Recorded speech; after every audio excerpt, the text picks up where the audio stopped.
welcome back to another video. Today we're going to be taking a look at another Funko Pop. Star Wars has just been killing it in terms of Funko Pops and been coming out with some ones I really like. That's why you've seen so many videos of them. It's funny, I'll show you. Hopefully you can see, but the chickens decided to join me right outside the window scratching the leaves. All of them are there. Anyways, back to business. This was one of the Star Wars Funko Pops that I was really looking forward to. It was a deluxe pop, if you will. I don't know if they categorize it as that, but it is officially called a Pop Town. The only one they've done for Star Wars so far. I don't think that there's many they can do for Star Wars. The only other one I could think of was maybe Luke Skywalker and his hut. So Luke with his Act 2 hut, but this is Dagobah Yoda with hut, and it is done for the 40th anniversary of The Empire Strikes Back, which is always a really exciting anniversary, not necessarily 40th, but any anniversary for Empire, because I really like Empire. I remember when they did all the 30th stuff, and so now we're coming up on the 40th, which is really exciting. Yeah, so here it is. I found this guy. I found this one at GameStop, and then I had gone to a Barnes & Noble and found him directly after two of them. And it did seem, as I compared the box, there's a little bit of, I don't like the way these boxes are with the heavy cardboard. Everything just kind of warps. It's not very clean because it's just so much plastic so that it's all like warpy and weird. I don't know if you can tell, there's a big warp right here. And the inside of the box is like kind of whoop. I mean, it doesn't matter because I'm going to display it outside the box, but it just, I don't know. I'm not a big fan of the way these cardboard ones are. But here it is. So anything Dagobah and Yoda with Dagobah and Luke in Dagobah and Dagobah training, anything of that nature is like my absolute favorite for the original trilogy, if that makes sense. So things I like love to see is anything Dagobah related. And so for me, this was a must-have in terms of collectibles.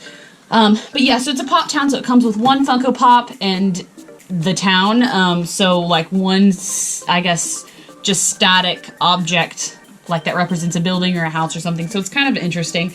I really do like the packaging on this. It's very cool. The nice blue fading and then the Empire Strikes Back logo. It is number 11 because I guess they have done 11 Pop Towns. There's the back. I think it's really funny. The figures that they include for the wave are actually from Return of the Jedi, because none of the other Empire Strikes Back figures are out right now that are new. They will be following this. This one I think was the first of the releases, but I like the big logo right here, 40th anniversary Pop Town, and then you get a picture of the item. So that's basically it. There's no faces on the top because the plastic screen goes all the way from top to bottom. But let's go ahead and open this up and we'll take a closer look. All right, and to note, this Pop Town comes in clamshell packaging instead of the normal pop packaging, probably because of its size. And then there's also a backdrop, hopefully you can see, of the swamps of Dagobah, which is pretty cool. You could take this out and display it behind because it's just a piece of kind of cardboard that comes out. So kind of neat that they include that. All right, here's Yoda and Hut.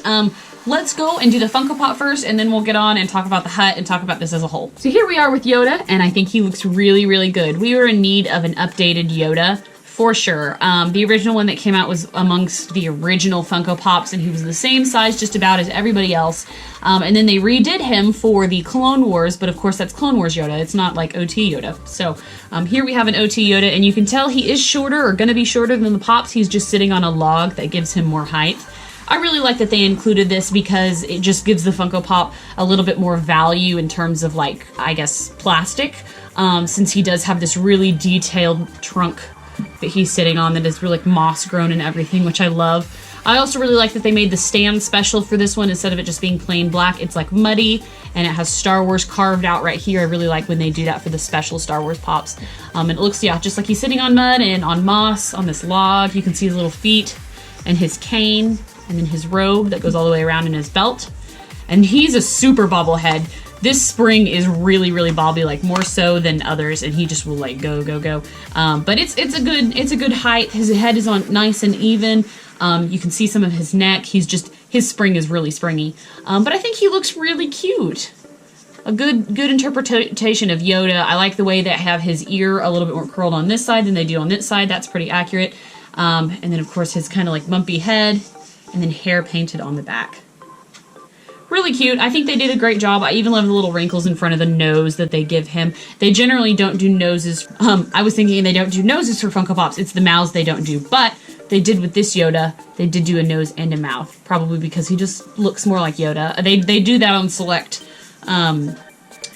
select characters for, you know, based on design purposes. I think in this case, Yoda looks much better with a mouth and a nose than without one. So here is the, I guess, the town part of this Funko. It's like a 2-pack.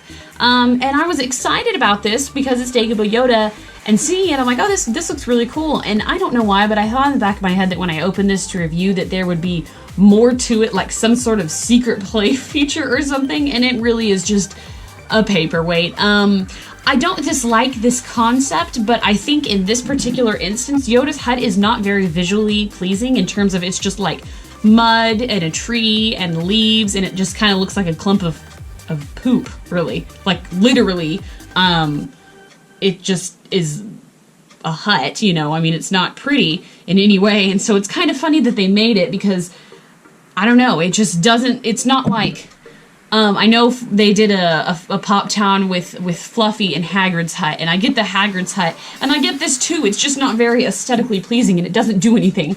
So it just kind of sits there, and obviously the sizing, here's the entrance to Yoda's hut, and Yoda is much, much bigger than that. And I like that they included it because it's very unique, but again, this is where I'm getting at, like, I don't think that they can really do other Pop Towns for Star Wars because we don't have like individual houses like this other than this one and Luke's hut from the prequel trilogy or sequel trilogy. But it's okay. I mean, the detailing on it is all very, very good. The sculpting's great. I just think that, I mean, and it's just honesty, Yoda's hut looks like a turd. It does. And to put it in pop form, it's a little funny. We have it in Lego form though. So, I mean, it's like take it or leave it. I love whenever we get Yoda's hut, and I'm not complaining. It does look like a turd to me. And so if you're going to pick this up, once it's out of the box, if you display it like that, you're going to have a turd sitting next to Yoda. That's just what it is. But I do like the little lights inside the house. He's got a window here and here and here, and then the opening here, and you can imagine a tiny Luke Skywalker and a even tinier Yoda inside as he is dying. But they did a good job with cutting off the tree trunk here. It's got like a the swirl, like if you had, you know, cut down a tree. So it doesn't look awkward or anything. The hut itself looks very good. One complaint that I do have is I really wish that they had carved out some spot for Yoda to sit next to. Like, if they had made a spot where their bases could conjoin, I think that would be cool. There's no way that Yoda can, like, sit beside his hut because they're on two different bases and they don't, like, touch or anything. And then you can't, I mean, you can put them up here, but it doesn't look very good up there.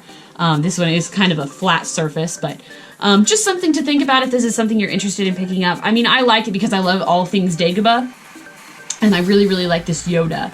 And I like this hut, but for it being like a Funko Pop item, it's a little bit weird. But I don't dislike it. I don't know. I guess I'm kind of in the middle with how I feel about this. I think the concept of a Pop Town is a little odd to me because your Funko Pop can't really interact with your town versus a Funko Pop ride where they could either sit in anything or they're sculpted onto it. That makes a lot more sense. But I mean, I like that they gave this one a try. I like that they've had a couple Pop Towns and that they thought that they might want to try a Star Wars one. I like that idea. It was a good time to try it for 40th anniversary of The Empire Strikes Back. And I'm excited to display it. I mean, this is not a bad set to me at all. It's just a little weird. It was $30, so that might be a cutoff point for you. If it had been any more than $30, I probably would have passed, but I really, really wanted this Yoda. I think he looks so cute. But anyways, guys, let me know what you think about this in the comments below. And as always, thank you so much for watching, guys. I'll have more videos coming. Until next time, guys. Bye.